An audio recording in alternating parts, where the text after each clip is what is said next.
नमस्कार, welcome to one world Vastu. One world Vastu में आपका बहुत बहुत स्वागत है। मैं आचार्य सागर चुग आज आपको न्यूमरोलॉजी के ऊपर सेशंस दूंगा। न्यूमरोलॉजी का जो ये सेशन है, इसका एक एक्सटेंडेड पार्ट भी होगा जिसको हम न्यूमरो वास्तु कहते हैं, यानी कि नंबर्स से कैसे वास्तु दोष को फाइंड किया जाए और फिर कौन सी ऐसी मेडिकल रेमेडी यूज की जाए कि वो वास्तु दोष का निवारण हो जाए।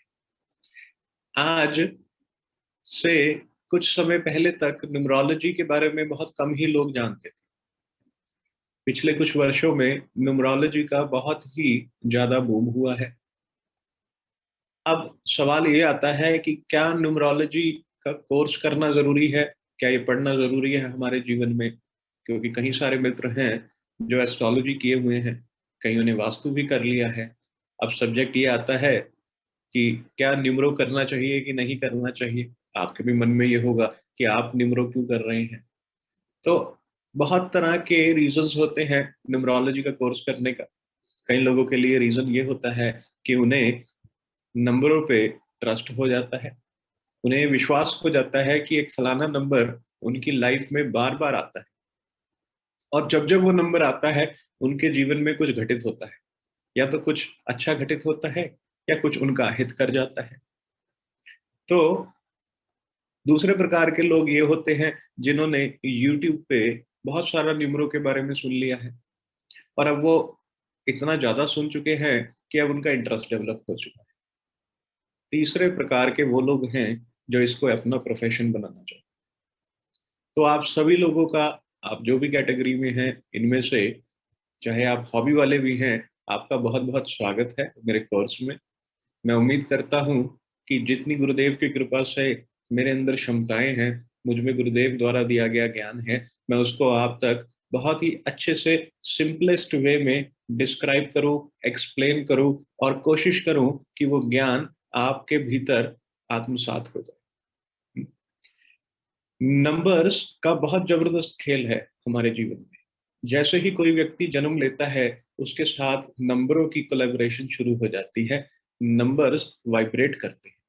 अभी मैं आपको कुछ एग्जांपल्स दूंगा जिससे आपको बहुत अच्छे से समझते में आएगा कि मामला क्या है। जैसे ही आप जन्म लेते हैं, आपकी डेट ऑफ बर्थ फिक्स हो जाती है। फिर आप जन्म लेने के बाद थोड़ा सा ग्रो करते हैं, स्कूल में जाते हैं, तो आपका क्लास नंबर फिक्स हो जाता है, आपका स्कूल में रजिस्ट्रेशन नंबर फिक्स हो जाता है। फिर थोड़ा सा और डेवलप होता है जीवन। जब आप आगे जाते हैं तो आपको नंबर्स मिलने शुरू हो जाते हैं। 100 में से 90, 100 में से 95, 100 में से 98, इस प्रकार से आपकी रैंकिंग होती है, वो भी नंबर बेस पे हो रही है। फिर उसके बाद जब स्कूल से निकलते हो तो कॉलेज में जाते हो। हाँ, फिर नंबर आपके साथ होते हैं, आपका फिर एक एनरोलमेंट नंबर हो जाता है। जब कॉलेज में जाते हो तो आधार कार्ड बन जाता है, या वोटर आईडी कार्ड बन जाता है, या पासपोर्ट बन जाता है। फिर उस पे एक नंबर होता है। तो number is not just a number for you, number is your identity. Numbers हमारी आइडेंटिटी बन जाते हैं। मैं अक्सर अपने स्टूडेंट्स को ये बात बोलता हूँ कि तुम जो देखते हो, जो बोलते हो, उसका सीधा सीधा असर तुम्हारे अचेतन मन पर होता है, सबकॉन्शियस माइंड पर होता है।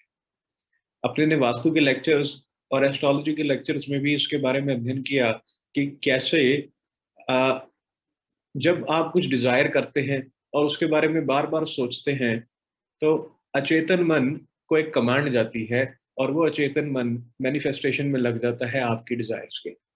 ऐसे ही ये नंबर हैं। हर चीज में फ्रीक्वेंसी है, परमात्मा की बनाई हुई हर एक चीज में फ्रीक्वेंसी है और एनर्जीज हैं। हम्म? आजकल तो साइंस ने ये भी कहा है एक छोटे से एटम में भी जान है, एनर्जी है। बहुत सारे ऑरा स्कैनर्स आ गए हैं। बहुत सारे फोटोग्राफिक तरीके से आप अपने आभा मंडल को देख सकते हैं, जिसमें विभिन्न विभिन्न प्रकार के कलर्स होते हैं। जब फोटो खींच के आती है तो उसमें ये भी देखा गया है कि अगर एक पेन पड़ा हुआ है टेबल के ऊपर तो उसका भी आभा मंडल है। हम्म? तो energy and frequency is everywhere, और ये तो नंबर्स हैं, ये जन्म से हमारे साथ अटैच हो जाते हैं। फॉर एग्जाम्पल लेते हैं, हमारा मोबाइल नंबर है, अकाउंट का नंबर है, आप घर में कहाँ रहते हैं अपना एड्रेस नंबर है, फिर कुछ अल्फाबेट्स हैं, कैलेडियन सिस्टम है न्यूमरोलॉजी में जिसमें अल्फाबेट्स को भी नंबर्स दिए हुए हैं। अब जो एस्ट्रोलॉजी पढ़ रहे हैं उनका प्लैनेट्स में बहुत ज्यादा विश्वास है कि प्लैनेट्स नाम की कोई चीज है। हाँ? जब भी कोई किसी व्यक्ति को पीड़ा होती है जीवन में तो ये क्या कहता है, लगता है सितारे अभी ठीक नहीं चल रहे हैं।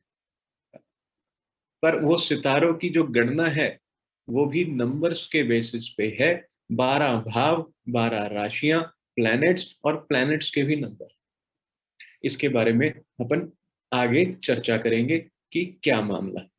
हम्म?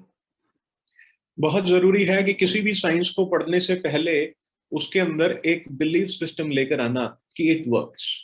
और बिलीफ सिस्टम होता है अनुभव से। इसलिए मैं आप लोगों से ये कहूंगा कि आप अपने जीवन में कुछ कुछ जो भी इंसिडेंट्स आपको याद हैं उनके कुछ डेट्स होंगी, उनको एक पेपर के ऊपर नोट डाउन कीजिए। क्योंकि कोर्स के एंड में जब आप इनको मैच करेंगे तो आप देखेंगे कि वो जो इंसिडेंट्स, वो जो हैपनिंग्स जीवन में हुई है आपके, वो नंबर्स पे हुई है जो या तो आपके फेवर के हैं या आपके फेवर के नहीं है ना। अब कोई भी चीज हमारे फेवर की क्यों नहीं होती ये भी जानना बहुत जरूरी है। कोई भी चीज हमारे फेवर की तब नहीं होती जब हम उसके अनुकूल काम नहीं करते। डिटेलिंग आगे सेशन में करूंगा इसके बारे में। शुरू करते हैं आज का सेशन। बहुत ही इंटरेस्टिंग है, मेरा बहुत प्रिय टॉपिक है और मैं चाहता हूं कि आप सब भी इसको अच्छे से आत्मसात करें। मैंने इस कोर्स में कुछ अपग्रेडेशंस भी करी हैं, जब आप उनको देखेंगे यू विल लव इट। आगे चलते हैं।